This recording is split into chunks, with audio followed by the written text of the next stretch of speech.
আমি যেভাবে চিংড়ি মাছ রান্না করি অতি সহজে চটজলদি হয়ে যায়, খেতেও কিন্তু দুর্ধর্ষ হয়। সামান্য কয়েকটি ইনগ্রিডিয়েন্টস দিয়েই রেসিপিটি তৈরি হয়ে যায়। আসুন তাহলে চটজলদি রেসিপিটি দেখে নিই।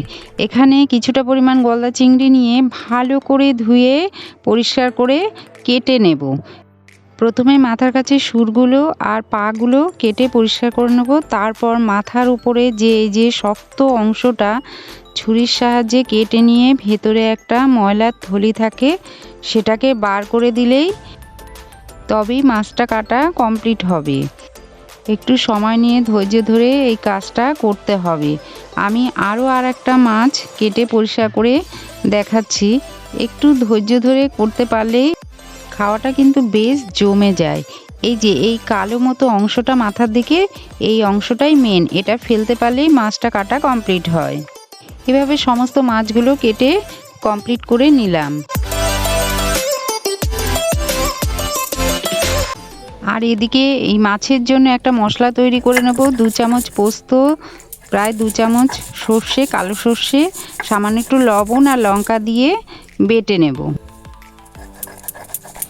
এই মশলাটা বাটার সময় সামান্য একটু লবণ দিলাম, যার ফলে সর্ষে রয়েছে, মশলাটা তেতো হবে না। আপনারা চাইলে সামান্য একটু হলুদও অ্যাড করতে পারেন। এবার মাছগুলোর মধ্যে পরিমাণ মতো লবণ আর হলুদ দিয়ে ভালো করে মাখিয়ে ম্যারিনেট করে নেব। কড়াইতে পরিমাণ মতো সর্ষের তেল দিয়ে ভালো করে গরম হলে মাছগুলো ছেড়ে দেব। মাছগুলো কিন্তু বেশি ভাজবো না, হালকা এপিট ওপিট উল্টে পাল্টে ভেজে তুলে নেব।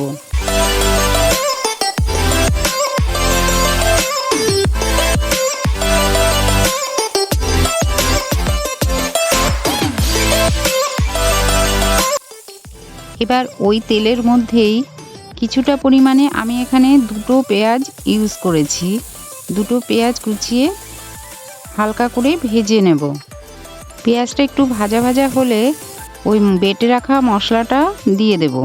আর দিয়ে দেব পরিমাণ মতো নুন, হলুদ আর সামান্য একটু কাশ্মীরি লঙ্কার গুঁড়ো দিয়ে ভালো করে নেড়েচেড়ে মশলাটাকে মিশিয়ে দিয়ে টেস্টের জন্য সামান্য পরিমাণে একটু চিনি দিলাম আর গোলমরিচ দিলাম 1/2 চামচ দিয়ে আরও একটু নেড়েচেড়ে মশলাটা ভাজা ভাজা একটু করে তেল ছেড়ে এলে গা মাখা মাখা হয়ে গেলেই একটু তৈরি করে রাখা গরম জল দিয়ে দেব।